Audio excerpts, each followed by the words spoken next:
Why did Nietzsche attack religion? Was it because he hated God? Not at all. He attacked religion because he believed it had stopped serving life. See, Nietzsche understood that religion, especially Christianity, was once an incredibly powerful force. It gave people meaning, structure, and hope in a world that felt chaotic and terrifying. But over time, he argued, it morphed into something else, a system that didn't strengthen human beings, but weakened them. You've probably heard Nietzsche's most famous quote, "God is dead." But he wasn't celebrating when he said it. He was sounding an alarm. He meant that modern society no longer truly believed in God. Science, reason, and new ways of thinking had quietly taken its place. Yet, people were still living by old religious morals without believing in the divine foundation they stood on. Nietzsche saw this as a massive problem.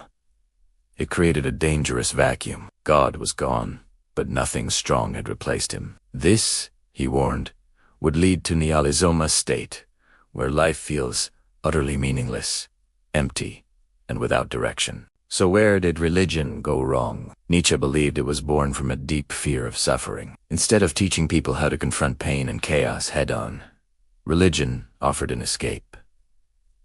Heaven was promised as a reward for earthly suffering. Pain was labeled holy. Weakness was praised as a virtue. This mindset, Nietzsche argued, trained people to simply endure life rather than fully embrace and affirm it. It taught them to say, "This world is flawed, but the real one comes later. Just get through it." Nietzsche saw this as a profound rejection of life itself. This leads to one of his most controversial ideas, slave morality. He claimed that early Christianity was invented by the powerless as a clever form of psychological revenge against the strong. Since they couldn't win with physical force, they flipped morality on its head. Suddenly, strength was evil, pride was a sin, power was corrupting. But obedience, meekness, and suffering, those became virtues. For Nietzsche, this wasn't some universal truth. It was a brilliant strategy born from resentment. It took natural human instincts and wrapped them in guilt. And guilt, Nietzsche said, was religion's ultimate tool of control. By teaching that humans are born sinful, religion makes everyone dependent on an external source for forgiveness. Instead of mastering yourself, you seek salvation. Instead of taking responsibility, you wait for mercy. This creates obedient societies, but it doesn't create strong, self-reliant individuals. Guilt, in his view, crushes the human spirit, blocking our courage, creativity, and self-respect. At our core, Nietzsche believed, is the will to power, not a desire to dominate others, but the fundamental drive to grow, overcome challenges, create, and become a better version of ourselves. Religion,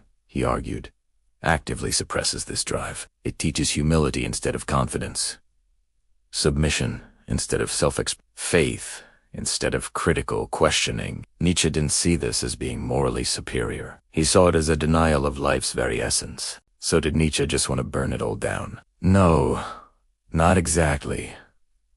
He didn't want to blindly destroy religion. He wanted humanity to outgrow it. He believed that, with God gone, we had two choices: either collapse into meaninglessness or rise to become something greater. This is where he introduces his most radical concept, the Overman. This is Nietzsche's vision for humanity after religion. The Mensch doesn't wait for commandments from on high. He doesn't fear hell or live for the promise of heaven.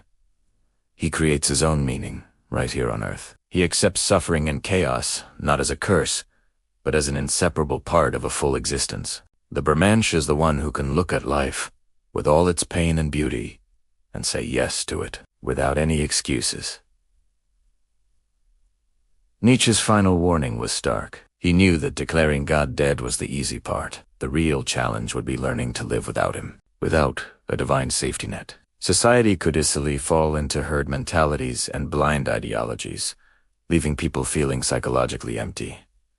Religion once held the chaos at bay. Now, humans had to become strong enough to do it themselves. In the end, Nietzsche's message wasn't that religion was false. It was that it had failed because we, as humans, had stopped growing beyond it. He left us with a simple but terrifying question. If there is no God watching over you, No one to tell you what is right or wrong. Who will you become? Thanks for watching. If this made you think, hit that subscribe button and join the conversation below.